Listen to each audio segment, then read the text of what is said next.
이 본문 말씀을 통해서 성령의 위로와 진행, 성령의 위로와 진행이란 제목으로 하나님의 말씀을 증거하겠습니다. 개인으로나 국가적으로나 흥망성쇠를 이야기합니다. 흥은 흥한다는 것이고 망은 망한다는 것이요, 성은 번성하는 것이고 쇠는 쇠퇴하는 겁니다. 그러면 개인이나 국가나 망, 쇠 이런 시기보다 흥과 성의 시대가 그를 영광스럽게 하는 겁니다. 우리 신앙인들에 있어서 우리 개인 성도나 또 전체 교회가 흥과 성의 시대를 지니려면 여기에는 성령의 위로함과 진행함이 있을 때, 그때 교회가 평안히 서가고 또 성도 개개인도 또한 온전히 세워져 간다 그랬습니다. 그러면 성령께서 우리 개인과 또한 모든 공동체의 주권자가 되실 때 그때 가능한 일이 무엇인가? 어떠한 특징이 있길래 견고하고 또한 평안히 세워져 나갈 수 있겠는가?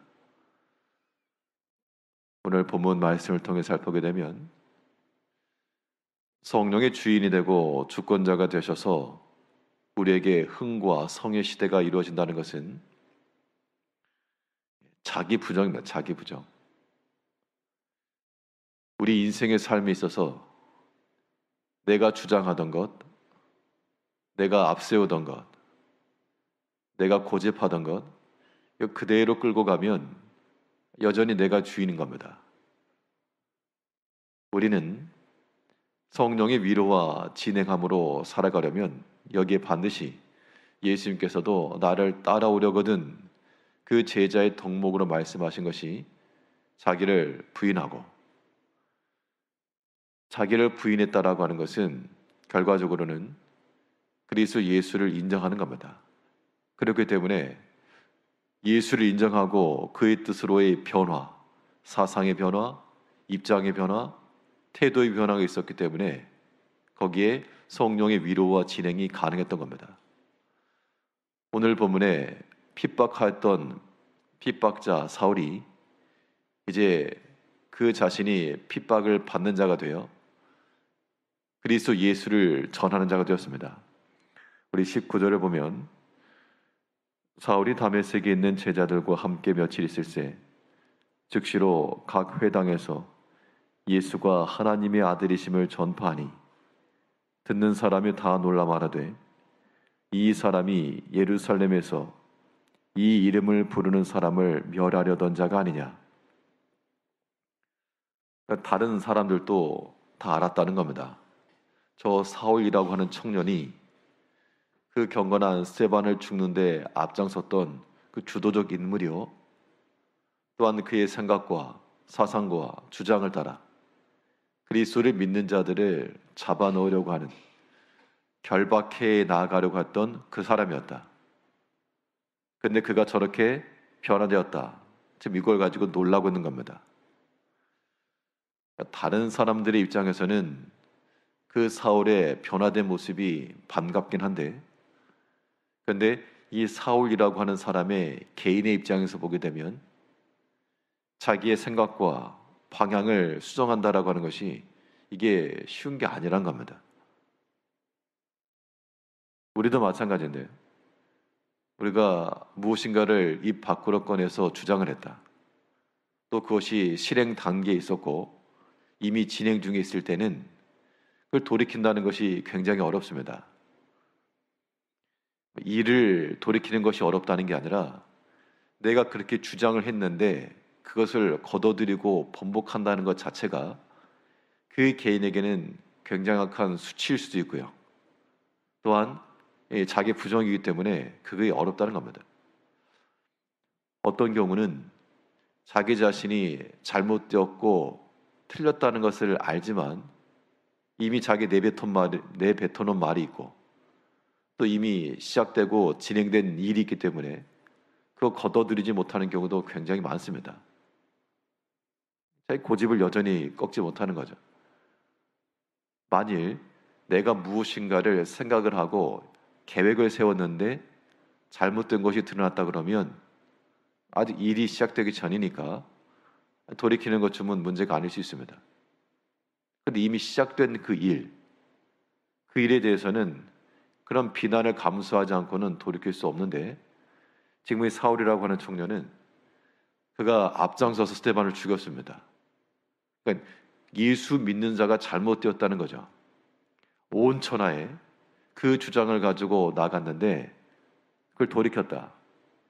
그러니까 이 예수를 믿는 사람들 입장에서 보면 굉장히 반가운 거지만 그 당시 주류였던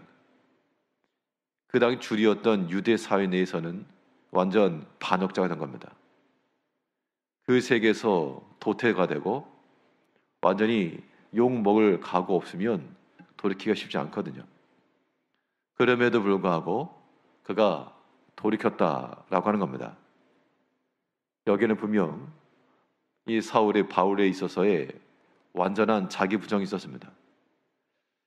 우리가 사람에게 남아있는 그런 자존심이라고 하는 것들이 굉장히 세서 사실 별 내세울 것들도 없는데 우리가 다 그렇다는 겁니다.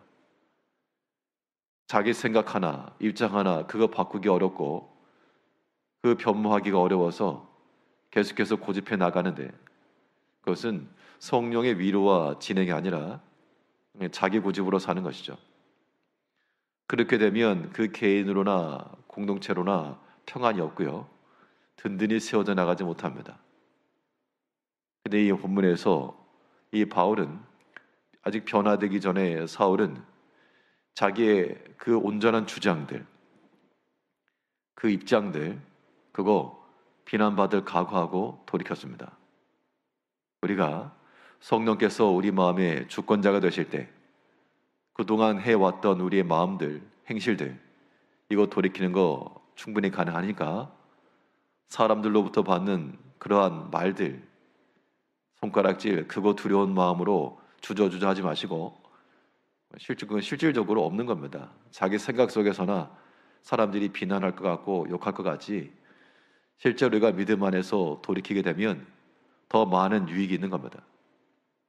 예수님께서도 나를 따라오려거든 자기를 부인하고 이제 우리의 생각과 우리 모든 삶의 패턴과 육신적 패턴과 고집은 다 버리고 오직 하나님의 영이 우리를 움직여 그 영에 따라 오직 성령의 위로함과 진행함으로 살아갈 수가 있어야 되겠고요.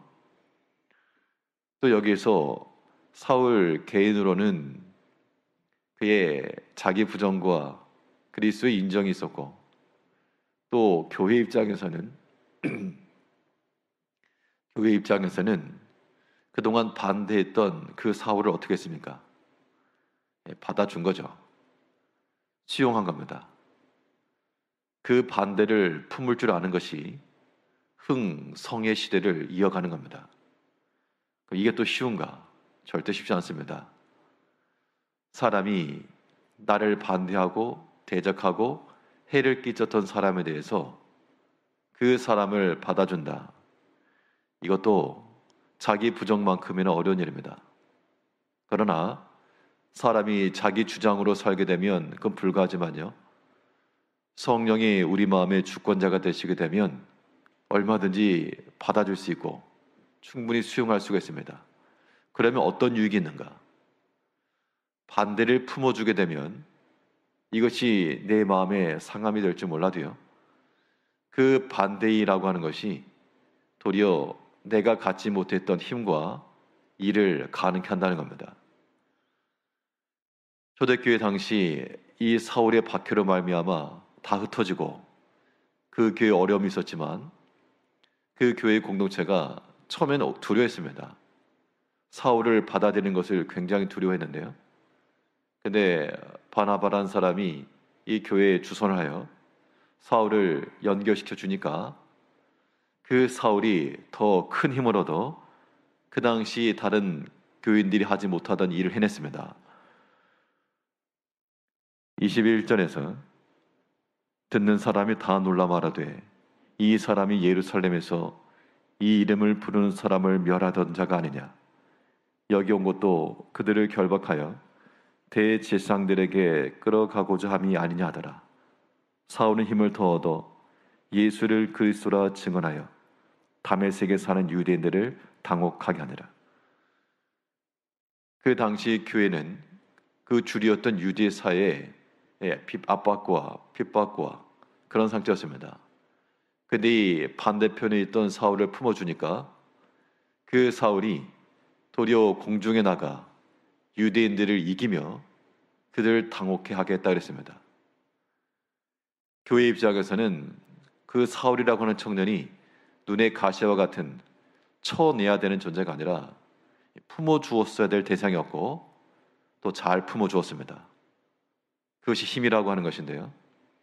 우리가 개인으로나 공동체로나 반대에 있는 사람과 그 생각을 지닌 사람들 그거 품어줘야 됩니다. 그래야만 교회도 든든히 세워지고 개인도 성령의 위로와 진행으로 나아갈 수가 있습니다. 잠언에 보면 이런 말씀이 있습니다. 소가 없으면 구유는 깨끗하려니와 소의 힘으로 얻는 것이 많으니라. 소가 있으면 지저분한데 없으면 깨끗하다는 겁니다. 그런데 그 소를 통해서 밭도 갈고 일을 많이 할 수 있죠. 우리가 반대를 품는 것도 없으면 편하지만 그로 말미암아 얻는 힘도 있다. 이러한 생각을 가지시고 사람의 생각은 버리시고 오직 성령의 위로와 그 진행함으로 우리 개인의 신앙이 든든히 세워지고 또 우리 모든 교회도 평안히 세워져가 나가는 성령의 인도하심을 따라 살아가시는 성도님들이 되시길 바라겠습니다. 기도하겠습니다.